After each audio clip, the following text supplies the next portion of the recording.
So I'm now ready to work round 2 of the granny square. Little tip, I always keep the very first tail out, so I don't darn that in until the end. It's just so that I can keep an eye on the right side and wrong side. The tail will always be lying on the wrong side, so at the end of the project I can then darn that in, but at the moment I'm just leaving it. For the second round, I'm going to be working in between each of these stitches, and I want to make sure I go right down into the space. So I'm going right down underneath the V and the thread below that. So I'm going into the space for the whole of round 2. And into each of those spaces, I'm going to be doubling up what I've already done with the treble stitches and work 2 treble stitches into each space.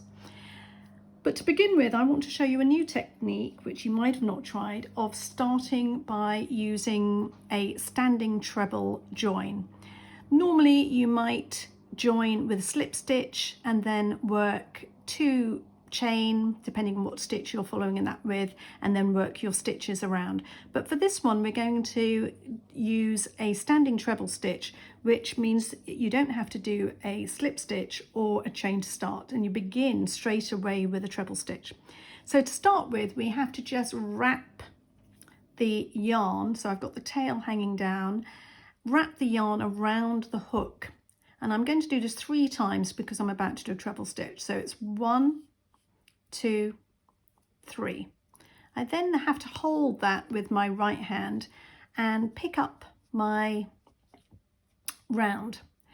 Now you can go into any stitch, it doesn't matter. What I'm doing is I'm going to put the hook through from the front to the back, and as I do so I'm going to take the working yarn over the top of the edge of the round and take it to the back, and then I can get into my normal hand position. Those wraps that we put onto the hook are sitting at the front of the work. Now, before I can do the stitch, I just need to put the yarn on and bring the hook back into the front position. And now I'm ready to work my treble stitch, my standing treble stitch. So I begin by doing yarn on, and I'm using these wraps to make my stitch. So yarn on, bring through 2, 1, 2, and again yarn on, bring through 2, 1, 2, and there we have our first treble stitch made.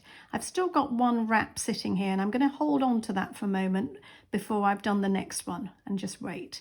So I'm just now going to work another treble stitch into that same space. Yarn on, into that space,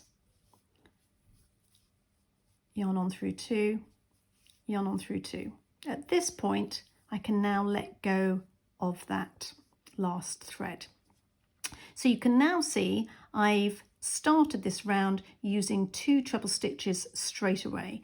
It's slightly different with the thread because the tail end is now coming out of the top of the stitch, not the base of the stitch, but that will all be done in at the end. So I can now carry on. I'm just going to show you into the next space, and I'm going right down deep into the stitch underneath the top of the stitch and that extra thread.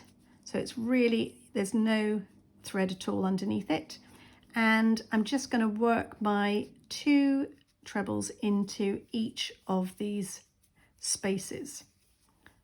So let me just show you how that looks. So now if you look back at the beginning of the round, you will see it's like a treble stitch all the way along. So we don't have that slip stitch and chain, it's just a series of treble stitches.